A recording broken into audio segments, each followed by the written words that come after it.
Welcome to Man Does Tech, where I solve the problems you didn't even know you had. You begin by verifying the iPad has LiDAR and at least 20% battery. This ensures stable scanning. Once done, open a LiDAR-capable app like Measure or a dedicated 3D scanner. These expose depth data. Make sure to allow camera and motion permissions when prompted. Tap the screen to start a session, then slowly rotate the iPad in a smooth 360-degree arc. Hold steady for 2 to 4 seconds per view to let the sensor map surfaces accurately. This first pass builds the initial point cloud.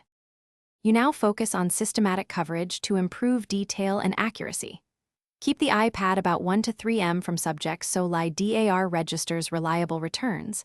Avoid bright direct sunlight and highly reflective surfaces because they confuse depth sensing. Sweep the device in overlapping passes, horizontal then vertical, so each area has multiple reads. Once you have base scans, use the apps grid or plane tools to align walls and floors. This helps merge scans and fill gaps, resulting in a clean. You finish by cleaning and exporting the model for use. Inspect the mesh for stray points and use the app's remove or crop tool to delete artifacts. Decimate or simplify the mesh to reduce file size if needed. Export in a format you require, OBJ, PLY, or GLTF, and import into an editor for texture baking or retopology.